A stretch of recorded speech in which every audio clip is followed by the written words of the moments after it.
রাগ করে স্ত্রীর গালখানে তুমি মারিও না, চেহারাতে মারিও না। এবং বিবির ওপরে যদি 4 নম্বরে কোনো রাগ হয়ে যায়, গোসা হয়ে যায়, রাগের কারণে তোমার স্ত্রীকে বাড়ি থেকে ধাক্কা দিয়ে তুমি বের করে দিও না। থেকে চুলের ঝুঁটি ধরে মারতে মারতে দুয়ার থেকে বের করে দিবে আর বলবে তুই আয় খালি বাড়িতে। ওর মা বহিন বংশ খানদানকে টাইনে গেল দিবে আর বলবে তুই বাড়িতে সন্দেশ যদি তোকে ছাও ছাও করে পিস পিস করে কাটবো আর কেটে বোরাতে ভর্তি করে লোদ দিতে হবে। নিজের স্বামীর ওপরে 4খানা হক রয়েছে। কত হক? 4খানা হক রয়েছে। 1 নম্বরে নবী বলেছেন আনতুতিমা হাইজা তাইমতা, তুমি যখন খাবে তোমার বিবিকে তুমি খাওয়াবে। আর ওয়া তাকসু হাইজাক্তা সাইতা, তুমি যখন পিনবে তোমার স্ত্রীকে পিন্দাবে। ওয়ালা তাজরাবিল ওয়াজহা, রাগ করে স্ত্রীর গালখানে তুমি মারিও না, চেহারাতে মারিও না। এবং বিবির ওপরে যদি 4 নম্বরে কোনো রাগ হয়ে যায়, গোসা হয়ে যায়, রাগের কারণে তোমার স্ত্রীকে বাড়ি থেকে ধাক্কা দিয়ে তুমি বের করে দিও না। 1 নম্বর, তুমি যা খাবে তোমার বিবিকে খাওয়াও। ফের এটা মনে করিয়েন না যারা বিড়ি খেয়েছেন ভোরবেলাতে 1 মোট্টা বিড়ি 1 মোট্টা সালহে কিনে দিয়ে দিয়েন না ফের ওকে। হ্যাঁ, যারে মৌলানা ওয়াজ করেছে তুই যা খাবি স্ত্রীকে খাওয়া, তো আমি খাজি তুই খাবি না? না। 2 নম্বরে রাসূল বলেছেন তুমি যা পিনবে তোমার বিবিকে পিন্ধাও। মানে যখন তুমি পিনবে, এর মানে আপনি ফুল শার্ট পরছেন তো ওকে ফুল শার্ট সিলে দিবে না, হয় কি না? ওর যেটা পোশাক ওকে দিতে হবে। আমি খুব তাড়া ঘোড়া করে শুধু হাদিসটা আপনার সামনে বলছি। 3 নম্বরে রাসূল বলেছেন বিবিকে যদি মারার দরকার হয় তাহলে ওর গালে মারিও না। কত ভাই এমন আছে মারতে মারতে মারতে বিবিকে যদি কোনো উল্টা পাল্টা একটু হয়ে যায়, বাড়ি থেকে চুলের ঝুঁটি ধরে মারতে মারতে দুয়ার থেকে বের করে দিবে আর বলবে তুই আয় খালি বাড়িতে। ওর মা বহিন বংশ খানদানকে টাইনে গেল দিবে আর বলবে তুই বাড়িতে সন্দেশ যদি তোকে ছাও ছাও করে পিস পিস করে কাটবো আর কেটে বোরাতে ভর্তি করে লোদ দিতে ফাঁসাবো। কেনে? কবি বলছেন শোনো রে পরশ জাতি করিয়া ধ্যান, তোমাদের বিবি যদি হয় না ফরমান, প্রথমে তো নানা মতে বুঝাবে তারে, তারপরে বিছানাতে দিবে জুদা করে। এই 2 পর যদি ঠিক নাই হয় আদবের মারে তারে কিছু মারা যায়। কবি বলছেন শোনো রে পুরুষ জাতি করিয়া ধ্যান, হে পুরুষের দলেরা তোমরা শোনো, তোমাদের নারীরা যদি ভুল করে, তোমার খেলাফ যদি চলে, আল্লাহর নবী বলেছেন সুন্দর করে তাকে তুমি বুঝাও। কেন তুমি আমার উল্টা পাল্টা কাজ করো? কেন তুমি আমার কথা মানো না? কেন তুমি আমার কথা শোনো না? বাস 1 মিনিটে শেষ করে দিছি। জি, হ্যাঁ ওটা এলান হয়ে গেছে। হ্যাঁ, তো আল্লাহ রাসূল সাল্লাল্লাহু আলাইহি ওয়াসাল্লাম বলেছেন হে পুরুষেরা তোমরা শোনো, যখন তোমার বিবি রাতের বেলাতে বিছানা আসবে সুন্দর করে তাকে তুমি ভালো করে বুঝাও আমি তোমার স্বামী, তুমি হলে আমার বিবি, আমার কথা কেন মানো না? বাড়ির লোক কি বলবে, গ্রামের লোক কি বলবে? এরে দেখ দেখ তোর স্ত্রী তোর কথা মানে না। আল্লাহ নবী বলেছেন যদি তোমার বিবি বুঝক্কর ঘরের হয়, জ্ঞানী যদি সলেহা আবেদা পড়ালেখা হয়, ও নিজের ভুলটাকে অ্যাকসেপ্ট করে নিবে, মেনে নেবে। আর রাসূল বলেছেন যদি বুঝার পর না বুঝে রাতের বেলাতে যখন তোমার বিছানায় ঘুমাইতে আসবে ওকে ধাক্কা দিয়ে বিছান থেকে আলাদা করে দাও। তোমার মতো বিবিকে আমি বিছানায় নিব না, তোমার মতো এই স্ত্রীর আমার বিছানায় জায়গা নাই। তুমি যখন আমার কথা মানবে না, তুমি যখন আমার কথা মতো চলবে না, তুমি না মতো বিছানায় ঘুমাও, সব পড়ে তুমি ঘুমাও, চাটা পড়ে তুমি ঘুমাও। নবী বলেছেন যখন বড় বড় মশাতে তাকে ফড়বে, যখন নামতে কষ্ট পাবে, যদি জ্ঞানী ঘরের মহিলা হয় নিজের ভুলটাকে যদি জানতে পারে, স্বামীর পা ধরে বলবে স্বামী গো মাফ করে দেন গো, আমাকে মাফ করে দেন, আমার দ্বারাতে ভুল হয়েছে, আমার দ্বারাতে ভুল হয়ে গেছে, আল্লাহর রাস্তায় আপনি আমাকে মাফ করে দেন। এবার রাসূল বলছেন বুঝিয়াও না বুঝে তারে বুঝাই কে? কবি বলছেন বুঝিয়াও না বুঝে তারে বুঝাই কে, আর না বুঝিয়া হু হু করে তাকে ভূতে ধরেছে। এরকম কত মা খালা আছে যতই বুঝাইবেন ও বুঝবে না, ওকে ভূতি ধরেছে, তখন আদবের মায়ের মারতে হবে তাকে। এমন মায়ের মারবেন না যে দাগ দাগ হয়ে যায়, এমন মায়ের মারবেন না ফেটে ফুটে যাই, এমন মায়ের মারবেন না যে আপনি চেহারাতে মারলেন 1 ঘন্টা পর রাগমাটি হলো, আপনি কষ্ট পাবেন, এজন্য চেহারাতে মারতে হবে না গো। ভাই মুসলমান, কত মা খালাতে এমন আছে যখন 2-4টা কথা ওকে কইবেন তেরিয়া খাড়ে হয়ে যাবে, আর ও একবারে ফাঁসাড় বাইন দেখবে এই মরার বেটা মরা, তুই মেরে দেখ তোকে দেখাচ্ছি কোন ঘরের বেটি আছে, তুই খালি আয়, বাপের বেটা হয়েছে তুই আমার গতরে খালি ছুঁয়ে দেখ, হয়ে গেল আর সব শান্তি হয়ে যাবে তখন। যে আরে বাপরে ইয়ার ভলটেজ তো খুব ভালোই আছে, যদি এখানে কিছু কহি তো ধরে আমাকে হয়তো 2-4 চামটা লাগিয়ে দিবে কি সুবহানাল্লাহ। তো ভাইরে যত কিছু হয়েছে এই সমস্ত ইলমের কমিতে আমাদের মধ্যে হয়েছে। রে আল্লাহর বান্দি, বাপ তোমার বিয়ে দেবে, তোমার আব্বা জান তোমার বিয়ে দিবে রে আল্লাহর বান্দি। হয়তো তোমার জন্য একটা সুন্দর খুব ছেলে খুঁজেছে, তোমার জন্য একটা সুন্দর বর দেখেছে, তুমি ইনকার করো, কারণটা কি? কেন তুমি রাজি হও না? ইনকারের কারণটাকে তুমি কি আমাকে একটু জানাবে না? কে বলছেন? নবীজি বেটি ছেলেটাকে জিজ্ঞাসা করছেন। রে আল্লাহর বান্দি, তোমার আব্বা জান তোমার বিয়ে দেবে, তোমার জন্য হয়তো একটা বাড়ি দেখেছে, ছেলে দেখেছে, আর তুমি বলছো আব্বাজি আমি বিয়ে করব না, কারণটা কি? এ আমার ভাইয়েরা মায়েরা খালারা শোনেন। এবার ওই বেটি ছেলে নবীকে প্রশ্ন করছেন, আল্লাহর নবী গো, আমার আব্বা জান আমার বিয়ে দিবে, হয়তো আমার জন্য একটা সুন্দর ছেলে দেখেছে, বিয়ের ব্যাপারে আমার কোনো জ্ঞান নাই, বিয়ের ব্যাপারে আমি জানি না, স্বামীর কতটুকু আমার পরে হক রয়েছে আমি জানি না, শ্বশুর বাড়িতে যে আমাকে কেমন ভাবে চলতে হবে, আমার উপরে আমার শাশুড়ির কতটুকু হক রয়েছে, আমার উপরে আমার শ্বশুরের কতটুকু হক রয়েছে, আমি কেমন করে স্বামীর বাড়িতে থাকবো, আমার স্বামীর কতটুকু আমি খেদমত করব যে আমার স্বামী রাজি হয়ে যাবে, এই ব্যাপারে কোনো জ্ঞান নাই নবী গো, এই ব্যাপারে আমি কোনো কথা জানি না, এই ব্যাপারে আমার কিছু ইলম নাই, জানা নাই। আল্লাহ নবী গো, একটু দয়া করে আপনি বলেন তো, ধরেন আমার বিয়ে হয়ে গেল, আমি শ্বশুরের বাড়িতে চলে গেলাম, যে আমার স্বামী হবে ওই আমার স্বামীর আমার পরে কতটুকু হক রয়েছে নবী গো, আমার স্বামীর কতটুকু আমি হক আদায় করব যে আমার হক আদায় করা হবে, একটু বলেন তো, আমি শুনবো, তারপরে তখন ভাবা চিন্তা করব যে হ্যাঁ আমি বিয়ে করব কি করব না। কতটি প্রশ্ন করলেন? এই আমার ভাইয়েরা মায়েরা, নবী আমার কি বলছেন? এরে আল্লাহর বান্দি, তোমার উপরে তোমার স্বামীর অতটুকু হক রয়েছে, তোমার উপরে তোমার স্বামীর অতটুকু হক রয়েছে। এই আল্লাহর বান্দি, যদি তোমার স্বামীর গায়ে ফোঁট হয়ে যায়, তোমার স্বামীর গায়ে যদি ফোঁট হয়ে গেছে, ঘা হয়ে গেছে রে আল্লাহর বান্দি, আর ঘাটা এমন অবস্থায় পৌঁছেছে, ঘাটা পেকে গেছে, ফুটে গেছে, ঘা দিয়ে পুজ চইছে, রক্ত বহিছে, এই মতো অবস্থাতে তোমার স্বামী যদি তোমাকে বলে বিবি রে তুমি এই রক্তটা সাফ করে দাও রে বিবি, বিবি রে এই পুজটাকে তুমি সাফ করে দাও, এই ঘাটাকে তুমি সাফ করে দাও, কি দিয়া সাফ করে বিবি? পানি দিয়া সাফ করতে হবে না, কাপড় দিয়া সাফ করতে হবে না, তুলা দিয়া সাফ করতে হবে না। নবী আমার বলেছেন, যদি তোমার স্বামী তোমাকে বলে বিবি রে আল্লাহ রাব্বুল আমিন তোমাকে জিভা দিয়েছে, এই জিভা দিয়ে চেটে চেটে চেটে চেটে তুমি ঘাওটাকে সাফ করে দাও।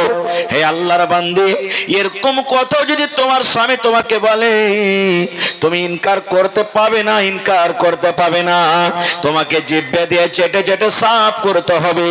এতখানি কাজ যদি তুমি করো, তাও তোমার স্বামীর তুমি হক আদায় করতে পারবে না। নারে তাকবীর। আপনি তাহলে বাড়িতে যে কইয়েন না যে হ্যাঁ আর ঘাটাকে সাফ করে দে রে, মানে নবীজি উদাহরণ দিয়ে বুঝাইছেন যে যদি আপনার স্বামী আপনাকে বলে যে এতখানি কাজ তুমি করো, যে আমার জিভে দিয়ে তোমার জিভে দিয়ে ঘাটাকে সাফ করে দাও, আর মহিলা তুমি যদি সাফ করে দাও, তাও স্বামীর হক আদায় হবে না। খুব এখনকার মা খালার অবস্থা কি জানেন? ওরে সুবহানাল্লাহ, নবী আমার বলেছেন, হে আল্লাহর বান্দিরে, তোমার স্বামী হাট থেকে যখন বাড়ি এলো, তোমার স্বামী মাঠ থেকে যখন বাড়ি এলো, তোমার স্বামী কলেজ থেকে যখন বাড়ি এলো, তোমার স্বামী যখন দোকান থেকে বাড়ি এলো, হাট ঘাট থেকে যখন বাড়ি হলো, বাড়িতে ঢোকার সময় যদি তোমাকে বলে বিবি রে এক গ্লাস তুমি পানি দাও, এক গ্লাস পানি দাও রে বিবি, আমাকে পিপাসা লেগেছে, বিবি রে আমাকে ক্ষুধা লেগেছে, তাড়াতাড়ি করে খেতে দাও, কিংবা বিবি রে আমার বিছানা তুমি একবার এসো, ঘরের দিকে তুমি এসো, আমার পঞ্জরে তুমি বসো। নবী বলেছেন, মহিলা এমন টাইমে তোমার স্বামী তোমাকে ডাক দিয়েছে যে টাইমে তুমি রুটি তৈরি করছো, রুটি বানাইছো, খোলাতে রুটি আছে, রুটিতে তুমি হাত দিয়েছো, রুটিটা এখন উঠিয়ে নিবে, এরকম সময়তে তোমার স্বামী যদি তোমাকে ডাকে, তুমি এই কথা বলতে পারবে না, স্বামী গো 1 মিনিট দাঁড়ান গো স্বামী, 2 মিনিট দাঁড়ান, এই রুটিটা হয়ে যায়, না হলে রুটি পুড়ে যাবে, ছাই হয়ে যাবে।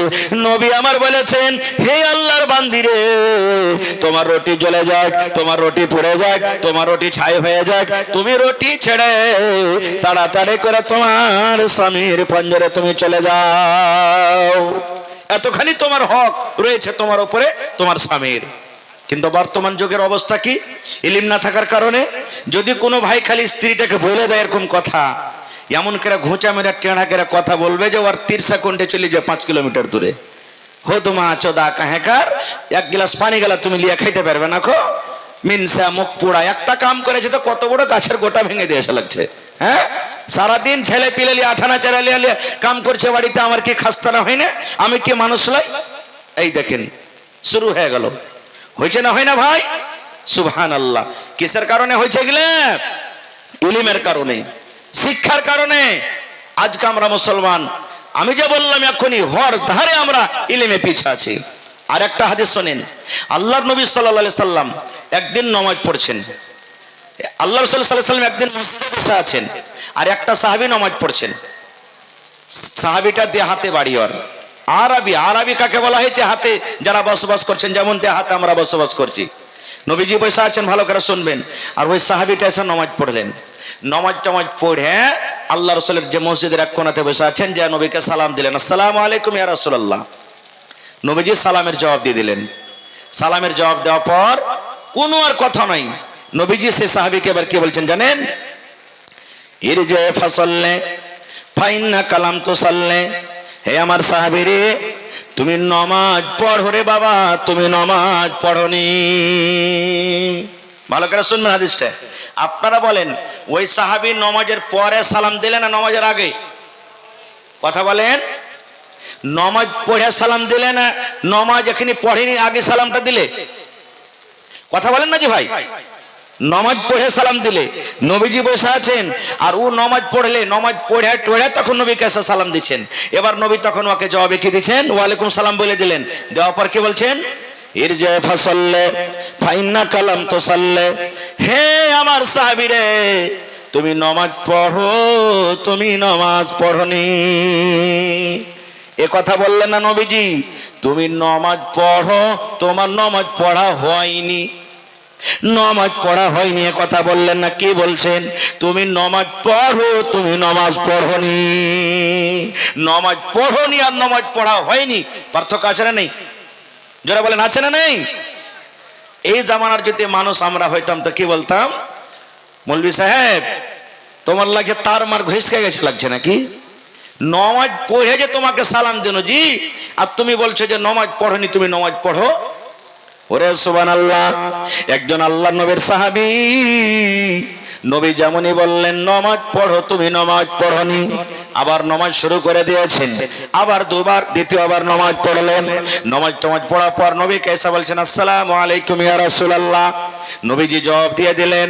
এবার জবাব দেওয়ার পর এবারও বলছেন, ইরজে ফাসাল্লে ফাইন্না কালাম তুসাল্লে, এ আমার সাহাবী রে, তুমি নামাজ পড়ো রে বাবা, তুমি নামাজ পড়নি। কয়বার হলো? কয়বার হলো জি ভাই? দুবার হয়ে গেল। আবার নামাজ পড়লেন, 3 বার বেলাতে আবার সালাম দিলেন। নবীজি সালামের জবাব দিলেন। সালামের জবাব দেওয়ার পর আবার নবী তাকে বলছেন, ইরজে ফাসাল্লি ফাইন্না কালাম তুসাল্লি, হে আমার সাহাবী, তুমি নামাজ পড়ো, তুমি নামাজ পড়নি। 3 কিংবা 4 বার যখন হয়ে গেল, বারবার নবী একটাই কথা বলছেন, নামাজ পড়ো, তুমি নামাজ পড়া হয়নি। এবার সে সাহাবী বলছেন, ইয়া রাসূলুল্লাহ আল্লিমনি, নবী গো আপনি আমাকে শিখিয়ে দেন, এর থেকে আমি আর ভালো করে নামাজ পড়তে জানি না, কেমন করে রুকু করতে হবে এর থেকে আমি আর ভালো করে রুকু করতে পারবো না, এর থেকে ভালো করে সাজদা করতে পারবো না, এর থেকে ভালো আমি কিয়াম করতে পারবো না, এর থেকে ভালো আমি তাশাহুদ করতে পারবো না। আল্লাহর নবী গো গো, বার যদি আপনি আমাকে ঘুরিয়ে বলেন নামাজ পড়ো নামাজ পড়ো নামাজ পড়োনি, আমি এর থেকে ভালো করে জানি না, এর থেকে ভালো করে আর নামাজ পড়তে পারবো না। দয়ার নবী গো, দয়া করে আপনি আমাকে নামাজ শিখিয়ে দেন। 3-4 বেরকার বেলাতে যখন বলছেন নামাজ শিখিয়ে দেন, তখন নবীজি উজু থেকে নিয়ে সালাম পর্যন্ত কেমন করে উজু করতে হবে আর নামাজ পড়তে হবে নবীজি দেখিয়ে দিলেন, শিখিয়ে দিলেন। ওদিকে যাব না, সময় কম, আল্লাহ বাচ্চারা খাবার কোনো দিন। তবে আমার বলার উদ্দেশ্য, আজকে যত এখানে বসে আছেন, জীবনে মেলায় মানুষ আমরা নামাজ পড়ি, কেউ 5 ওয়াক্ত নামাজ পড়ে পড়ে না, এরা হলো অরিজিনাল নামাজি। কেউ 8 দিনে 1 দিন পড়ে মানে জুমার নামাজ পড়ে, কেউ 360 দিনে 1 দিন পড়ে মানে ঈদ বকরিদের নামাজ পড়ে। কোন ভাই খাট কি নামাজি মানে খাট যেদিন হয়ে যাবে অর্থাৎ গ্রামে মাইয়া ছেড়ে গেলে নামাজ পড়ে। জোরে বলেন পড়ে না? পড়ে না। এই মুসলমান রে, যে আপনি নামাজ পড়েন না কেন, আপনি 5 ওয়াক্ত নামাজ পড়েন, জানাজার নামাজ পড়েন, তাহাজ্জুদের নামাজ পড়েন, সুন্নাত নামাজ পড়েন, সালাতুল জোহা পড়েন, যে কোনো নামাজ পড়েন না কেন, নবীর তারিকা মতো যদি আপনার নামাজ না হয় রে বন্ধু, তাইলে জীবনে কোনোদিন আপনি নামাজ পড়েননি, আপনার নামাজ বেকার হয়ে গেছে, জীবনে আপনার ইবাদত হয়নি। হাদিসটাকে সামনে রেখে যতই নামাজ পড়েন, যদি নবীর তারিকা মতন যদি নামাজ না হয়, আপনার একদিনও নামাজ পড়া হয়নি। তাহলে ইলমের দরকার হলো না? হলো না? জোরে বলেন হলো না? হইল না? সুবহানাল্লাহ। আর একটু আগে চলেন, আল্লাহ রাসূল সাল্লাল্লাহু আলাইহি ওয়াসাল্লামের জামানাতে নবীজি একদিন বসে আছেন, আর নবীর স্ত্রী মা আয়েশা রাদিয়াল্লাহু তাআলা আনহা নবীর পাঞ্জরে আছেন। আর ইহুদির একটা জামাত, ইহুদির দল, দুনিয়াতে সবথেকে মুসলমানের বড় দুশমন হলো ইহুদি। নবীকে সালাম দিচ্ছেন। আজকে আমি স্টেজে সালাম দিলাম, আসসালামু আলাইকুম, সালাম দিয়েছেন না তিনি? এর মানে কি? আল্লাহর রহমত, আল্লাহর সালামতি আপনার পরে নাজিল হোক, এটার মানে হলো। কত সুন্দর দোয়া। এবার ওই ইহুদির জামাত নবীকে কেমন করে সালাম দিচ্ছেন দেখেন, আসসালামু আলাইকুম না বলে বলছেন আসসালামু আলাইকুম। কি বলছেন? আসসালামু আলাইকুম। আসসালামু আলাইকুম বললেন না, আসসালামু আলাইকুম। আসসালামু আলাইকুম মানে হলো, হে নবী তোমার পরে মওত আসুক, তুমি মরে যাও, তুমি মরে যাও, হালাক হয়ে যাও। আসসালামু আলাইকুম, হে নবী তোমার পরে মওত আসুক। বদদুয়া হলো না? হলো না? জোরে বলেন হলো না? হলো না? এবার মা আয়েশা রাদিয়াল্লাহু তাআলা আনহা দেখেন, দুনিয়াতে যে কোনো পুরুষ হোক, ওর যদি স্ত্রীর সামনে যদি দোসরা কোনো মানুষ বুরাই করে, গাল দেয়, স্ত্রী সহ্য করতে পারবে? পারবে না খুব। এবার মা আয়েশা যখন ওরে আল্লাহ জেনে নিলেন আমার নবীকে এই বেঈমানেরা ইহুদিরা গাল দিয়ে দিলে, বদদুয়া দিয়ে দিলে, সালামের জায়গাতে আসসালামু আলাইকুম না বলে আসসালামু আলাইকুম বলে দিয়েছি। এবার মা আয়েশা বলছেন, ওয়া আলাইকুম আসসালাম ওয়াল লাআনা, হে ইহুদিরা রে, আমার নবীর জন্য তোরা বদদুয়া করলি, আমার নবী কেন মরবে? তোরা মর, তোর উপরে আল্লাহর গজব হোক, তোর উপরে আল্লাহর লানাত হোক। আমার নবী তোদেরকে কোনো গালি দেয়নি রে, আমার নবী তোদেরকে কোনো কষ্ট দেয়নি, আমার নবী তোদেরকে কোনো ভাষাতে কুকরম কথা বলেনি। তবে আমার নবীকে ভালো কথা না দিয়ে তোরা কেন বদদুয়া দিলি? হে বেঈমানেরা শোন, হে ইহুদিদের দলেরা শোন, তোর পরে মওত আসুক, তোরা হালাক বরবাদ হয়ে যা। হাদিসে মেলায় কথা আছে, আমি অধিকার যাব না। বলার উদ্দেশ্য মেন পয়েন্ট হলো, মহিলারাও পড়ালেখা ছিলেন জামানাতে, তার লাগে তো ভুলটা ধরলে পারলে যে ভাই, জোরে বলেন পারলে না? পারলে না?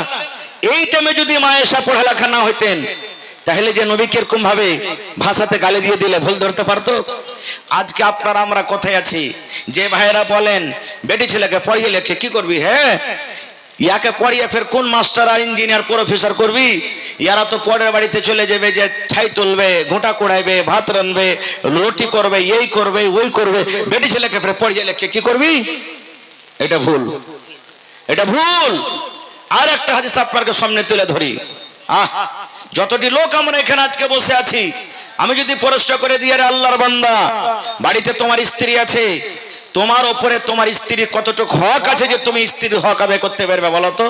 এটা নয় আমি বেটা ছেলে হয়ে গেলাম তো গাছের গোটা হয়ে গেলাম, আমি একটা বেটা ছেলে হয়ে গেলাম তা আমার পরে সব জিম্মেদারি শেষ, যা করবে মায়ের লোক কি করবে, মায়ের লোকটা হলো গরু ভুঁই ছাগল জানোয়ার, এটি আমরা মনে করি।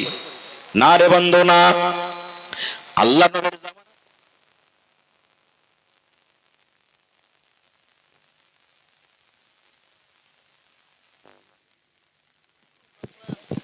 হ্যালো, আল্লাহ নবীর জামানাতে একজন সাহাবী নবীকে প্রশ্ন করে দিলেন, আল্লাহ নবী গো দয়া করে একটা প্রশ্নের জবাব দিয়ে দেন। হে আল্লাহ নবী, আমরা এই কথা জানতে পারলাম যে একটা পুরুষের নিজের স্ত্রীর পরে কতটুকু হক আমরা জানতে পারলাম, কিন্তু নবী গো একটা মেয়ে লোক, একটা বেটি ছেলে, একটা নারী, একটা মহিলার নিজের স্বামীর উপরে কতটুকু হক রয়েছে, একটা মহিলার কতটুকু হক রয়েছে, দয়া করে নবী জবাব আপনি বলে দেন। বলছেন ইয়া রাসূলুল্লাহ, একটা বেটি ছেলের নিজের স্বামীর উপরে কতটুকু হক রয়েছে। নবী আমার কি বললেন দেখেন, হে আল্লাহর বান্দারে, একটা বেটি ছেলের নিজে যাবে না। শর্টে দু চারটা কথা বলবো। সব থেকে পৃথিবীতে বড় দৌলত কি বলতে পারবেন আপনারা? সব থেকে বড় দৌলত, আর এত বড়ই দৌলত যে আপনাকে চাকু দেখিয়ে, বন্দুক দেখিয়ে, সুলফি দেখিয়ে, তীর দেখিয়ে, লাঠি দেখিয়ে ওই দৌলত কেউ কেড়ে নিতে পারবে না। সামনে থেকে বলেন তো, পারবেন কেউ? পারবেন না, না? সেটা হলো কি? ইলমের দৌলত। সেটা কিসের দৌলত? শিক্ষা, ইলমের দৌলত। তাই এক শায়ের নিজের শেরের মধ্যে বলেছেন, इल्म ओह दौलत है जो कभी लुटती नहीं, इल्म ओह दौलत है जो कभी लुटती नहीं, हजार खर्च करने से कभी घटती नहीं। इल्म একটা এমন দৌলত যে লুটতে পারবে না, আর যত খরচ করবেন কোনোদিন ঘটবে না। খুব ঘটবে। টাকা এনেছেন জালসা শুনতে 500 টাকা, 100 টাকা হোটেলে খেলেন, 10 টাকার চা খেলেন, 10 টাকায় কিছু খেলেন, কিছু দান করলেন, ঘটলো না? ঘটলো না? জোরে বলেন ভাই, ঘটলো না? ঘটলো না? ঘটলো। কিন্তু আপনার কাছে যতটুকু ইলম আছে, আপনি যদি অন্য জনাকে শেয়ার করেন, শিখিয়ে দেন, অন্য মানুষের সামনে বলেন, তো ওই জিনিসটা কি ঘটবে? আরো বাড়বে, আরো বাড়বেই। এই জন্য ইলম হলো সব থেকে বড় দৌলত। আর বর্তমান যুগে আমরা মুসলমান সব থেকে এই দৌলত থেকে পিছিয়ে আছি। আমাদের দৌলত কি? একটা ভালো বাড়ি হবে কেমন করে, একটা ভালো স্ত্রী পাবো কেমন করে, আমরা জমিন জায়গা কিনতে পারবো কেন করে, চকের 2-1 কাঠা জমিন কেমন করে খরিদ করব, ভালো দোকান পাশার কেমন করে করব, আমরা ভালো কাপড় কেমন করে পিনবো, এলাকার মধ্যে টাকাওয়ালা কেমন করে হব, এই সমস্ত জিনিসে আমরা আগে আছি। কিন্তু জেনে রাখেন, যতটি জিনিসের পিছে আমরা দৌড়িয়ে বেড়াচ্ছি, ঘুরছি, মরার পর কিন্তু সব শেষ হয়ে যাবে। হবে না? হবে না? হবে না?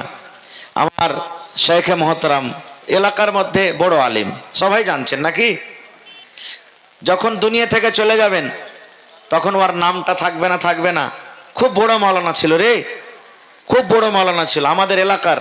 জানবেন আব্দুল গফফার সাহেব, মৌলানা আব্দুল গফফার সাহেব, যাকে গাফফারি গাফফারি বলে জানছিলেন আপনারা, এলাকার মধ্যে খুব বড় মানুষ। ওকে মানে মুসলমান কি বলছে, শের আহলে হাদিস, হানফি, বেরেলভি সবাই সম্মান করত।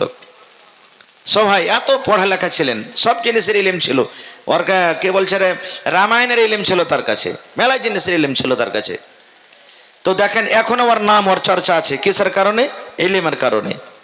কিন্তু আপনি যদি আজ 50,000 টাকা দামের পোশাক পিনেন, আপনার মরে যাওয়ার পর ওই পোশাক লাগবে গতরে?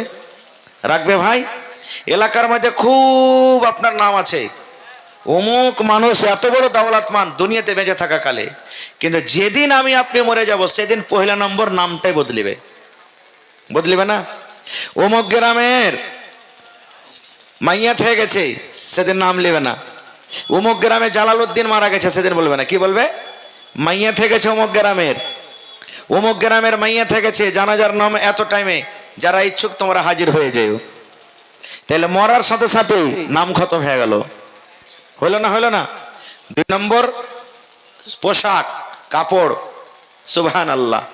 যে কাপড়ে আমরা অহংকারী করছিলাম, ঘামান্ড করছিলাম, আমাদের মতন কাপড় কে পিনবে রে? কে জুতা পিনবে, কেই পিনবে, কেই করে। কিন্তু যেদিনই মরবো, মানে মরার সাথে সাথে আর গতরে রাখবে না, সবকে খুলে ফেল দেবে। রাখবে না? রাখবে না? তো এই সমস্ত জিনিসের পিছে আমরা পাগল আছি ভাই, কিন্তু ইলমের পিছে আমরা পাগল নাই। যার কারণে সব জায়গাতে আমরা মুসলমান হুড়া গুতা খাচ্ছি। ট্রেনে দেখেন, বসে দেখেন, বাজারে দেখেন, কোর্টে দেখেন, কোর্ট কাছারিতে তো সব থেকে মুসলমান খাস করে শের সাহেবের দিকে ঠকছে বেশি। কিছু সমাজেরও মানুষ আছে, আপসের মধ্যে বিবাদ চালু করে দিলে ওমন থেকে 5,000 পাইবে, এমন থেকে 5,000 পাইবে, আর লাগিয়ে দিলে মজা মারছে মধ্যখান থেকেও। কিসের কারণে? ইলমের কারণে এগুলা হয়েছে। এই জন্য ভাই আজকে জালসাটা হলো শিক্ষার জায়গা, মাদ্রাসার জালসা না। মাদ্রাসা কেন করেছেন? যেন আমার আপনার ছেলেরা, মেয়েরা, বেটা বেটি পড়ে লেখে কামিয়াব হয়। তো আজকে আপনারা যে এসেছেন, আপনাদের জন্য এটা মাদ্রাসা, শিখার জায়গা। আপনারা বড় মানুষ হয়ে গেছেন, মেলায় মানুষ লজ্জা করে, বড় মানুষ হয়ে গেছি, কেমন করে মৌলবীকে কোনো কথা জিজ্ঞাসা করব, কেমন করে পড়িতে যাব, কেমন করে কি শিখবো। কিন্তু বেয়াদবে মাফ করবেন, যতটি লোক এখানে বসে আছি আমরা, আজকে হাজার হাজার মানুষ, একটা একটা করে জিজ্ঞাসা যদি করা হয়, হ্যাঁ ভাই আপনার বয়স 50 বছর হয়ে গেল, উজু কেমন করে করছে একটু বলেন তো। আপনারা বলেন, সবাই কি পারবো? জোরে বলেন, সবাইকে বলতে পারবো? উজুর তারিখা বলতে পারবো? পারবো না। খুব হাজি ভাই, কেউ এমন একটা লোক আছেন সামনে থেকে যদি আমি বলে দিই যে সালাম থেকে, মানে নমাজ শুরু থেকে নিয়ে সালাম পর্যন্ত এক রেখাত সম্পূর্ণ নামাজ কেমন করে পড়ে, নবীর তারিখের মতন পড়ে দেখান তো, কয়টা লোক আমরা পারবো? আমরা জানি না, আমরা পারবো না। খো যদি এই মজলিসে যত লোক বসে আছেন, আমি যদি বলি বিবির হক কি, একটু দয়া করে বলেন তো। স্ত্রী তো পারে, মানুষের বাড়িতে আছে যারা বিয়ে শাদী করেছেন, স্ত্রী বাড়িতে এনেছেন, তো বিবির আপনার উপরে হকটা কি বলেন তো, কয়টা লোক বলতে পারবো? পারবো না। খো যদি মা খালারাকে বলা হয় যে হাগে মা, এ দিদি বোন, আপনি যে বিয়ে হ্যাঁ শ্বশুরের বাড়িতে এসেছেন, তো আপনার উপরে আপনার স্বামীর কতটুকু হক রয়েছে আপনি বলেন তো, বলতে পারবে? পারবে না। খো এই জন্য তো মুসলমান আমাদেরকে বলা হয়েছে অত্যন্ত পিছড়া, মানে একটা পিছড়া, আর আমরা হলাম অত্যন্ত পিছড়া, মানে আমাদের থেকে আর পিছড়া কেউ।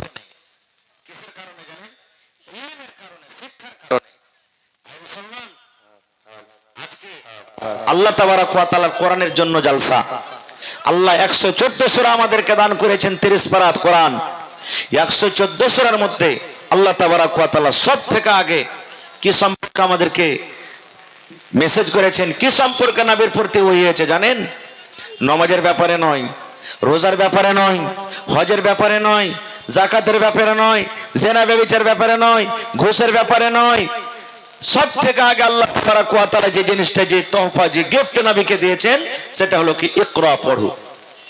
পড়ো কেন? মানুষ পড়তে গেলে সব আপনি আপ জেনে ফেলবে, জানবে না? জানবে না?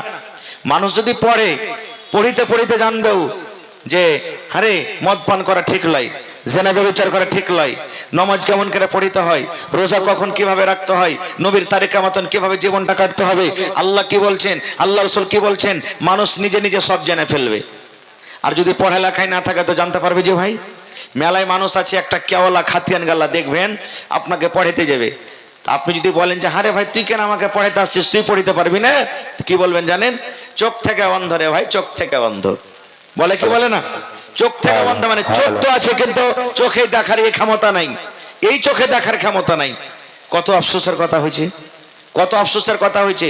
আজকে আপনি চলে যান কোর্টে, আপনি চলে যান থানাতে, আপনি চলে যান আরো অন্য জায়গাতে, 100টা যদি কেস থাকে, শেরশাবাদের কেস আপনি 90টা পাবেন। 100টা কেসের মধ্যে শেরশাবাদের কেস 90টা, আর 90টার মধ্যে 70 থেকে 80টা কেস খালি লড়কা লড়কির পাবেন আপনি। কোনো এমন গ্রাম নাই মাসে 2 মাসে লড়কা লড়কির তালাক হয় না, হয়েছে না? হয় না? আরে তালাক হওয়ার কারণটা কি? 2টা কারণ আমি যেটা বুঝতে পারছি, যতক্ষণ আমি ভাবতে পারছি, তালাক খাওয়ার 2টা কারণ। এক কারণ ছোটতে বিয়ে দেওয়া, বুঝা সুঝা কিছু করি না আমরা, 10 টাকার লালচে ছেলে পিলার বেটা বিয়ে দিয়ে দিচ্ছি। হিন্দুস্তানের আইন, হিন্দুস্তানের কানুন 21 বছরকার আগে যদি আপনি বেটার বিয়ে দিয়ে দেন, বা কোনো নওজওয়ান কোনো যুবক যদি 21 বছরকার আগে যদি বিয়ে করে লাই, তো হিন্দুস্তানের আইনের হিসাবে মুজরিম হয়ে যাবে, আপনারা সবাই জানছেন। আর বেটি ছেলে 18 বছরকার আগে বিয়ে করতে পারবে না, কিন্তু আমরা করছি, মানছি, মানি না। ভাই আমার, আমরা 10 টাকার লালচে 15 বছর, 17 বছর, 14 বছর, 12 বছর পর্যন্ত লড়কা লড়কির বয়স হয়েছে আমরা বিয়ে দিয়ে দিই। কষা চিপলে পারে দুধ বের হবে, ওই রিস্কটা টিকবে যে ভাই? ও তো জানে না এখন পর্যন্ত যে আমি যে স্ত্রীটাকে বাড়িতে নিয়ে আসবো তো ওকে কিভাবে আমার কথা বলতে হবে, কেমন করে ওর সাথে আমাকে জীবন যাপন করতে হবে, ও জানে না। বাপ এমন গার্জিয়ান এমন আছে 10 বছর 12 বছরকার বেটির বিয়ে দিয়ে দিচ্ছে। কেন? ভালো জামাই পাচ্ছি, যেমন সাহেব একটা ভালো জামাই পাচ্ছি, ওর বাপের খুব সম্পত্তি আছে, ভালো জামাই পাচ্ছি, বড় বাড়ি আছে, যদি দরকার হয় আমি একটা গরিব মানুষ, লাঠির দরকার হলে 10 খান লাঠি দড়িয়ে চলে আসবে আমার দিক থেকে, হবে না? হবে না? টাকার দরকার হলে 50,000, লাখ, 2 লাখ, 5 লাখ সময়টা আমি ধার পাবো, দিয়ে দেন বিয়ে। মুসলমান, ইলম একটা এমন জিনিস, আপনাকে হর লাইনে মজবুত থাকতে হবে, হর লাইনে মজবুত থাকতে হবে। আপনাকে বেটাকে এসপি করতে হবে, এসপি করতে হবে, হাফিজ করতে হবে, কারি করতে হবে, মাওলানা করতে হবে, সব রকম আপনাকে ইলম দিতে হবে। কিন্তু আজকে আমরা মুসলমান কোন রকম ভাঙ্গা চূড়া করে 2-4টা সূরা গালা শিখিয়ে দিল তো আমরা খুব বড় মানুষ হয়ে গেল। যেদিন দেখতে আসবে, আপনারা জানছেন, যেদিন ছেলেটাকে দেখতে আসবে জিজ্ঞাসা করবে, আরে বাবা পড়ালেখা করেছো, কত নিয়ে পড়ালেখা জানো? তা আপনারা বলেন তো বেশিরভাগ ছেলে কি জবাব দিছে? কহেন, আপনারা কহেন, নিজের সমান। এটাই শুনতে চাচ্ছেন আমি। কি বলবে? নিজের সমান জানি, নাকি আমি তো হার সমান জানি না। আমার মৌলানা ওর নিজের সমান জানে না, যতটি স্টেজে বসে আছে নিজের সমান কেউ জানি না। বলবেন কেমন করে যে মৌলানা নিজের সমান মানে কখন হলো? ঠিক নমাজ রোজা শিখছি, মৌলভী সাহেব মানুষ জানছি এই ব্যাপারে ভালো, যাই জানি। কোর্টের যদি দরকার হয়ে যায় তা আমি কখনো বহস করতে পারবো? উকিল হাকিমের সামনে বহস করতে পারবো? থানার কাজ করতে পারবো? এসপিডিএম এর কাজ করতে পারবো? যখন এগুলা তা পারবো না, কত আমি নিজের সমান কেন করে শিখনু? কথাটা বুঝেন ভালো করে, কেমন করে আমরা শিখনু? ভাই মুসলমান, এই জন্য এটা কথা ভুল যে আমরা নিজের সমান জানি। 2 নম্বর কথা, বেশিরভাগ যখন মানুষ ছেলে দেখতে যাচ্ছে, হয় বেটা দেখতে যায় যে বেটি দেখতে যায়, কত আমরা মূর্খতাপনা কাজ করি, কত আমরা শরীয়ত বিরোধী কাজ করি। যে জিজ্ঞাসা করতে করতে তখন একটা লোক বলবে ফকিরের দোয়া জানো রে বাবা? নাউজুবিল্লাহ মিন জালিক। কি বলি? ফকিরের দোয়া জানো রে, এটা বলে কি বলে না? আচ্ছা, ফকিরের দোয়া মানে ফকির যে দোয়াটা পড়িছে ওইটা ফকিরের দোয়া হয়ে গেল? ফকির দোয়াটা পেয়েছে কোনঠে? নিজের পকেট থেকে? পকেট থেকে পেয়েছে না? নবী মুহাম্মদ সাল্লাল্লাহু আলাইহি সাল্লাম দোয়াটা শিখালছেন। তাহলে নবী মুহাম্মদ সাল্লাল্লাহু আলাইহি সাল্লাম হলো ফকির নাকি? নাউজুবিল্লাহ মিন জালিক। এই কথাটা কেন আমরা বলছি? ইলম না থাকার কারণে, শিক্ষা না থাকার কারণে আমরা বলছি না, বলি না ভাইরে? যেদিকে আমরা কথা বলছি, যেদিকে আমরা পা তুলবো সেই দিকেই আমরা অশিক্ষিতর প্রমাণ আমরা দিচ্ছি। যেদিকে আমরা চলে যাব সেই দিকে আমরা চলে যাচ্ছি। আজকে জালসা হচ্ছে, 10 টাকা, 5 টাকা, 50 টাকা, 100 টাকা, 5,000 টাকা দিতে আমাদের কষ্ট হয়, কিন্তু আমারই যখন বেটার বিয়ে হবে 1 লাখ টাকা দামের টেন্ট আছে না নাই? 100টা বরযাত্রী যাবে, কিসের কারণে? মূর্খতার কারণে, শিক্ষার কারণে। যদি আল্লাহ এবং আল্লাহ রাসূলের ডর ভয় আমাদের মধ্যে থাকতো, যদি আমরা ইলম ওয়ালা হইতাম, তাহলে জীবনে এরকম শরীয়ত বিরোধী কাজ করতাম না। আপনাকে বেটা বেটির বিয়ে দেওয়ার আগে প্রথমে নিজের ছেলে মেয়ের আপনাকে যাচাই করতে হবে। কেমন করে যাচাই করতে হবে? যেমন একটা হাদিস আপনাদের সামনে বলি। আল্লাহ রাসূল সাল্লাল্লাহু আলাইহি সাল্লামের জামানাতে এক বাপ নিজের বেটির বিয়ে দিবে, যেমন আজকে আমরা বেটির বিয়ে দিচ্ছি, বেটির বিয়ে দিবে। তো বেটি বলছে আব্বা আমি বিয়ে করবো না, আমি বিয়ে করবো না। বেটির কথাটা শুনে বাপ চলে গেলেন নবীর দরবারে। নবীকে বলছেন, ইয়া রাসূলুল্লাহ, আমি আমার বেটির বিয়ে দিব, বেটি ইনকার করছে যে আমি বিয়ে করব না, আপনি একটু পারলে বুঝান তাকে। সহি হাদিস। চলে গেলেন, নবী বললেন তোমার বেটিকে এনেছো? বলছেন না। বলছে তোমার বেটিকে নিয়ে এসো। পরের দিন বেটিকে সাথে করে চলে গেলেন। এবার নবী কি বলছেন?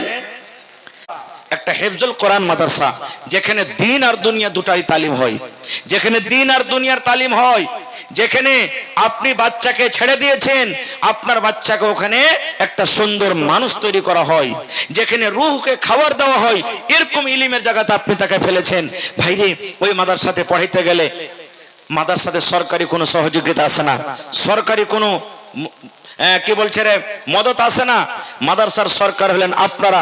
মাদ্রাসাকে কিভাবে চালাইতে হবে আপনারাকে ভাবা চিন্তা করতে হবে। টিচারকে কিভাবে বেতন দিতে হবে, বিজলির খরচ কোন থেকে আসবে, বেঞ্চ ডেস্কের খরচ কোথা থেকে আসবে, কেমন করে মাদ্রাসার রুম বলবে, এই সারা কিছু আপনারাকে উঠাইতে হবে। এই জন্য ভাই, আজকে কোন আল্লাহর বান্দা আছেন মাদ্রাসার জন্য এক ডিসমিল কিংবা এক কাঠা জমিন দান করতে পারবেন? মাদ্রাসার আশেপাশে যদি কোনো ভাই জমিনদার থাকেন, পারলে মাদ্রাসাতে মিলিয়ে দেন। যদি নাই, মাঠে ময়দানে কোনো জায়গাতে আছে, আধ কাঠা এক কাঠা বিক্রি করে দেন। আর বিক্রি করার পর একটা রুম গালা বানিয়ে দেন আপনি। ওরে সুবহান আল্লাহ, একটা রুম বানিয়ে দিবেন আপনি। আল্লাহ রসুল বলেছেন, মানুষ যখন মরে যায় সমস্ত আমল তার বন্ধ হয়ে যায়, তিনটা আমল ছাড়া। তার মধ্যে একটা হলো সাদকায়ে জারিয়া। আপনি দুনিয়া থেকে চলে যাবেন, মাদ্রাসাতে ইট দিলেন, মাদ্রাসাতে গিট্টি দিলেন, মাদ্রাসাতে বালু দিলেন, মাদ্রাসাতে ছড় দিলেন, এই সমস্ত জিনিস আপনি মাদ্রাসাতে দান করলেন। আপনি দুনিয়া থেকে চলে যাবেন। অনলাইন যেমন আপনার টাকা মোবাইলে ঢুকে, অনলাইন সবকিছু যেমন আপনি কাজ করেন, এই মতো অনলাইন আপনার কবরে নাকি ঢুকতে থাকবে, ঢুকতে থাকবে, কোনোদিন বন্ধ হবে না। তো একটা লোক আছেন তো এক কাঠা আধ কাঠা জমিন, কিংবা একটা লোক কেউ এমন আছেন 20,000 টাকা জমা করতে পারবেন, একটা লোক কেউ এমন আছেন 10,000 টাকা দিতে পারবেন, এবং একটা লোক কেউ এমন আল্লাহর বান্দা আছেন 5,000 টাকা দিতে পারবেন। এবং 30 পারা কোরআন, কোরআনের দাম আল্লাহ ছাড়া কাউরি দেওয়ার ক্ষমতা নেই, একটা হরফের দাম দিতে পারবে না। তবে কোরআনের মান সম্মান দেখে দেখি কোন আমার ভাই আছেন এক পারার দাম 1 টাকার 1000, তাহলে 30 পারা কোরআন আছে, 30টা লোককে আমি দেখবো 1000 1000 1000 করে আমার হাতে বিসমিল্লাহ করেন তো। মা খালারা, আপনারা যদি ইচ্ছা করেন তাহলে আপনারাও এই কোরআনের ভাগটা দিতে পারবেন। কারণ মেলায় জালসাতে আমার মায়েরা দিদিরা কে 10,000 কে 5,000 কে 20,000 করে দান করলেন। কালকে একটা জালসা ছিল, একজন মহিলা 5,000 টাকা দান করলেন। তার আগের দিন একটা জালসা ছিল, একজন মহিলা গলার একখানটা পান খুলে দিয়ে দিলেন। আরো কয়েকদিন আগে জালসা ছিল, দুজন মহিলা 8 আনা, একজন 10 আনা ওজনের বালি খুলে দিয়ে দিলেন। বর্তমান জামানাতে 8 আনা বালির দাম মোটামুটি, কোন মহিলা ছাগল দান করে দেয়, কোন ভাই গরু দান করে দেয়, কোন ভাই রড দান করে দিলে, কোন ভাই গিট্টি দান করে দিলে। কত মা খালা নাকের আর ওই যে আগে জামানাতে গোল গোল গলাতে তাবিজ থাকতো, তাবিজ পর্যন্ত জমা করে দিয়েছে। তা আজকে দেখি কোন মা, কোন খালা, কোন দাদি এমন আছেন যে হাত থেকে আংটি দিবেন, কাঁসার বর্তন থালি বাঁধনা দিবেন, ছাগল দান করবেন, কানের নাকের দিবেন, টাকা দিবেন। এবং সামনে থেকে আমি 30 জন ভাইকে আমি দেখবো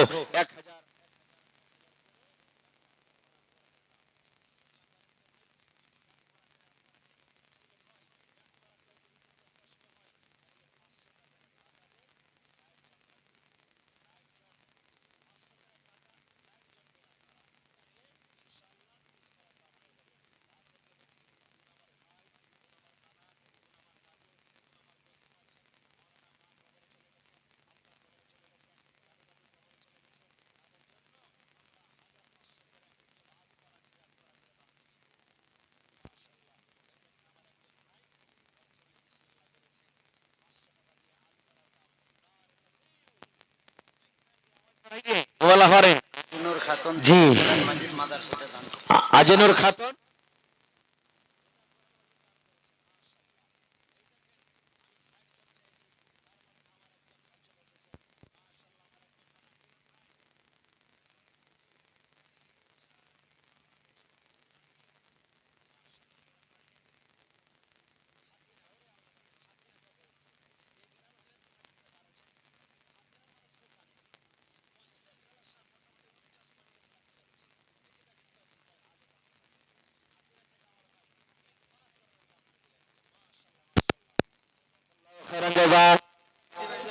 ভাই মাশাআল্লাহ, হ্যাঁ আব্দুল জলিল গঠপুর থেকে, গঠপুর মানুষ মাশাআল্লাহ, ওখানকার মানুষ খুব জানি। তাহলে 4 পারা হয়ে গেল ভাই, 30 পারাতে 4 পারা পেয়েছি, আর মাত্র 26 পারা ইনশাআল্লাহ পুরা হবে। মাশাআল্লাহ, জাযাকাল্লাহ। এ রব্বুল আলামিন, তোমার বান্দাকে দেখো, হাতিনে থেকে আমার একজন ভাই 3 পারা কোরআনের জাম দিয়ে দিলেন 3000, আর আমার দুটো ভাই 500 করে দিয়ে দিলেন। আল্লাহ জি, তারাকে তুমি ভালোবাসো, মনের আশাকে আল্লাহ পুরো করো, রোজ করে আল্লাহ বরকত দাও, কামাই ধামাইতে আল্লাহ বরকত দাও, দুনিয়ার ভেজাল, দুনিয়ার ফিতনা থেকে আল্লাহ বাঁচিয়ে রাখো। আমিন সুম্মা আমিন। এটাকে দিলে কামরুল হকের স্ত্রী বহির আমার 2500 টাকা দিয়েছেন মাশাআল্লাহ। 2.5 পারা কোরআনের দাম। বহিনজি, আর যদি পারেন তো আর 500 টাকা দিয়ে 3 পারা কোরআনের দাম পুরিয়ে দিবেন আপনি ইনশাআল্লাহ। যদি এখানে থাকেন ভাই, যার পকেটে টাকা নাই, এখানে অনলাইনের ব্যবস্থা আছে, মোবাইলেও আপনারা টাকাটা দিতে পারেন। মাশাআল্লাহ, জাযাকাল্লাহ। আল্লাহ আমার বহিন কামরুলের স্ত্রী 2.5 পারার দাম দিয়ে দিলেন। 2.5 লক্ষ টাকা মনে করে তুমি কবুল করে নাও, মনের আশাকে আল্লাহ পুরো করো, রোজ করে আল্লাহ বরকত দাও। আমিন আমিন আমিন। আহা হা, সাইফুল হকের বেটি মারা গেছে, এখানটা সজনি আর 2,500 আছে যে, আচ্ছা 2000 টাকা। সুবহানাল্লাহ। আল্লাহ, বেটি কত আদরের জিনিস, কত ময়ের জিনিস। নবী আমার বলেছেন, যার বেটি আল্লাহ রাব্বুল আলামিন যাকে 2টা বেটি দিয়ে আজমাইশ করেছেন, ওই বেটিকে যদি লালন পালন করে, মন মতন শক্তি হিসাবে পড়িয়ে লেখিয়ে ভালো ঘর ভালো বাড়ি হয়ে যদি বুঝে দিতে পারে, নবী বলেছেন এই 2টা লোক যেমন পাশাপাশি আছে রে, আমি নবী আর ওই বেটির বাবা জান্নাতে পাশাপাশি হয়ে থাকবো। আল্লাহ, বেটি দুনিয়াতে নাই, কবরে চলে গেছেন, বেটির কবরে তুমি জান্নাতের বিছানা দিয়ে দাও। আহা, একজন দিলেন 500, আর কতটি আছে? 15,000 আছেন মাশাআল্লাহ। মুখ্যজির হাজী সাহেব নাকি? আহা, মুখ্যজি হতো নাকি? মাশাআল্লাহ, দেখেন অত ইজ্জত মান তাশা অত জিল্ল মান তাশা। ইজ্জত আল্লাহ সবাইকে দেয় না, আল্লাহ যাকে চাহে ইজ্জত দেয়, আর আল্লাহ যাকে চাহে জিল্লত দেয়। আমার মুখিয়াজি, আগেকার সাবেক মুখিয়াজি প্লাস বর্তমান হাজী সাহেব 15,000 টাকা দিয়েছেন। নারে তাকবীর, আল্লাহু আকবার। মাশাআল্লাহ। তো মুখিয়াজির কাছে আমি আর বেশি চাহাবো না, হাজী সাহেবের কাছে যদি পারেন তার 5,000 টাকা আপনি দিয়ে দিয়েন, 20,000 টাকা। জি জি, দ্বিতীয় ইনশাআল্লাহ দিয়ে দিবেন। হ্যাঁ, এখন না হলে পরে দিয়ে দিবেন ইনশাআল্লাহ। মাশাআল্লাহ, জাযাকাল্লাহ। রব্বানা যালামনা আনফুসানা ওয়া ইল্লাম তাগফির লানা ওয়া তারহামনা লানাকুনান্না মিনাল খাসিরিন। রব্বানা আতিনা ফিদ দুনিয়া হাসানা ওয়া ফিল আখিরাতি হাসানাতাও ওয়া কিনা আযাবান নার। হে আল্লাহ, আমার হাজী সাহেব 15,000 টাকা জমা করে দিলেন, 15 লক্ষ টাকা মনে করে তুমি কবুল করে নাও, মনের আশাকে আল্লাহ পুরা করো, রোজি রোজগারে আল্লাহ বরকত দাও, কামাই ধামাইতে আল্লাহ বরকত দাও। এই আল্লাহ, যতদিন দুনিয়াতে বাঁচবেন ইমানের হালাতে রাখো, বিছানে ফেলে তুমি রাখিও না। আল্লাহ জি, মা বাপ দাদা দাদি নানা নানি শ্বশুর শাশুড়ি সব মনে হয় কবরে চলে গেছি। আল্লাহ, দুনিয়ার খবর পাওয়া যায়, কবরের খবর পাওয়া যায় না। ওই মুমিন মুমিনা যারা কবরে চলে গেছেন, তাদের কবরে জান্নাতের বিছানা দিয়ে দাও। আল্লাহ জি, তাদেরকে কবরকে তুমি নূর দিয়ে আমার করে দাও। রব্বানা তাকাব্বাল মিন্না ইন্নাকা আনতাস সামিউল আলিম। আর এক ভাই আমার 500 টাকা দান, এই দান কবুল করো তুমি, সুবহান, পূরণ করো আল্লাহ তার মনের আরমান। আমিন আমিন আমিন সুম্মা আমিন। কে? নেফারুলের স্ত্রী 50 টাকার এখানটা সজনে। সুবহানাল্লাহ। আল্লাহ, এই কথা সিয়াইতে কত কষ্ট হয়েছিল। আরো একজন আল্লাহ জি 100 টাকা জমা করে গেল। আরো একজন ভাই আমার নাম বলিল না, নাম তার কোনো মতে জানা গেল না, পরিমাণ 500 টাকা দিয়া গেল দান। এই দান কবুল করো তুমি, সুবহান, পূর্ণ করো আল্লাহ তার মনের আরমান। ও গো আল্লাহ দয়াময়, তুমি গো রব্বানা, এ দানিকে আল্লাহ তুমি বিপদে ফেলো না। আপনারা এটা মনে করিয়েন না যে মাওলানা 500 থেকে তো কমে চাহিনি, তো 500 টাকা তো দিতে পারবো না, হয়তো 100 250 10 20 টাকা করে দিব, তো মাওলানা তো এগুলো চাহিনি। ভাই, একটা আবদার রেখেছি, কিন্তু আপনি যদি 10 টাকা এখানটা ইটের দাম দিতে পারেন তো ওখানটা দিয়ে দেন। कितनी छोटी होने की उसे हल्की ना जान, कितनी छोटी होने की उसे हल्की ना जान, रब की बख्शिश के लिए कोई बहाना चाहिए। আল্লাহ কখন কোন আমলে কাকে মাফ করে দিবে খুশি হয়ে যাবেন আল্লাহ ছাড়া কেউ জানে না।